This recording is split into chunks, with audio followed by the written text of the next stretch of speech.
So this is one of Japan's most tragic accidents of 2025. So imagine waking up one morning, stepping outside, and realizing that the very ground beneath you has vanished. A massive hole, deep and dark, has swallowed part of your neighborhood. Roads are crumbling, pipes are bursting, and authorities are rushing to evacuate residents before things get worse. And this isn't a scene from a disaster movie. It's real. And it just happened in Saitama, Japan. But for one 74-year-old man, this disaster was more than just a terrifying spectacle. And while at first he was responding to the rescue team, he suddenly went silent, and no one could reach him. But how did this happen? Well, if you think this is important and want to stay up to date on all the latest information, then please like, share, and subscribe. It really does help out and bring important events like this to light. Okay, so what exactly happened? Well, it started like any other day.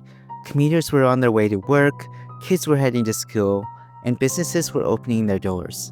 But suddenly, the ground gave away.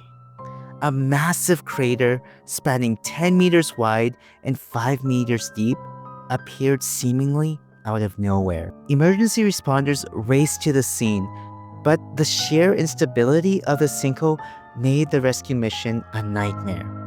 And the driver, while initially conscious and able to communicate, you could actually see his truck shifting beneath the ground, inching deeper into the pit. Now, the rescue team knew that time was running out, and as the rescue efforts intensified, danger lurked at every turn. As first responders ventured into the sinkhole, loose sediment collapsed around them, injuring 2 of the rescuers. Now, each moment spent underground put their lives at risk, and a crane was eventually brought in, but the unstable ground made maneuvering difficult. And despite their relentless efforts, the situation became more dire. The soil continued to shift, and the truck was further buried by collapsing debris. And after days of rescue attempts, and after sending drones in to assess the situation, the driver still remained missing. As authorities feared the worst, as communication with the 74-year-old trucker was no longer possible. From there, they asked the 1.2 million local residents to stop bathing and doing laundry to cut down on wastewater, which could further complicate rescue efforts because of the area it was in. And as toxic fumes from the sewage pipe spilled over, and the fact that the driver wasn't responding anymore, the goal of the responders shifted from a rescue mission to a retrieval mission. Now, the prefectural government has said that the 74-year-old man could be somewhere in the sewage pipe after what appears to be a truck's cabin was found in the pipe about 100 to 200 meters away from the sinkhole. But what exactly caused this disaster? Well, experts believe that the culprit is aging infrastructure. The reason is because beneath our feet lies a hidden network of pipes, cables, and tunnels, many of which were built decades ago. And over time, these underground systems weaken. Pipes crack, water seeps in, and soil erodes. And eventually, the ground can no longer support itself. And the result? A catastrophic sinkhole.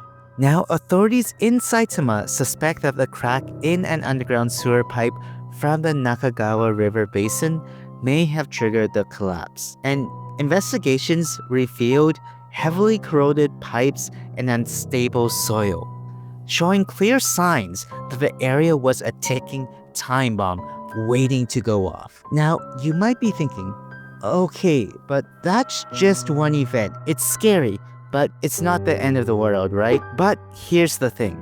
Japan's infrastructure is aging fast, and this incident is just the latest warning sign. Similar collapses have happened before, including the infamous 2016 Fukuoka sinkhole, which swallowed an entire intersection. Now, while the blame was blamed on subway construction, the underlying issue remains the same. Underground stability is a growing concern. And this isn't just a problem in Japan. Cities around the world, from New York, London, and even parts of China, are facing the same challenges. So the big question is, what can be done about it? Well, the answer to that question requires major investments in infrastructure, a topic that has been debated for years without clear action. But one proposed solution is smart monitoring systems, having sensors buried underground that detect shifts in soil or cracks in pipes before they lead to catastrophe. Now, some cities have already started experimenting with this technology, but implementation is expensive. And many governments, not just Japan, are reluctant to spend the money until disaster strikes. But do you think this technology should be used regardless of cost? Let me know in the comment section down below. And also, if you're traveling to Japan or living in Japan, you might be wondering, could this happen to me at any time? And well, if you live or you're staying in an area with old infrastructure, heavy rainfall, or lots of underground construction, the risk is actually higher than you think. In fact, some of the largest sinkholes in history have occurred in places you wouldn't expect. Guatemala City, entire buildings swallowed. Florida, sinkholes the size of swimming pools appear regularly. So, should we just all walk around in fear? Of course not. But awareness is key. Governments need to prioritize infrastructure, and as citizens and residents, we need to hold them accountable. So, what do you think though? Was the Saitama sinkhole an isolated tragedy or a sign of something much bigger to come? Let me know in the comment section down below. And if you found this video informative, then make sure you like, share, and subscribe. And until next time everyone, stay waku waku. And if you're interested in making a fantastic first impression in Japan no matter where you go, then make sure you check out my free course on how to do just that. You can check out completely for free in the description box down below. And until next time everyone, stay waku waku.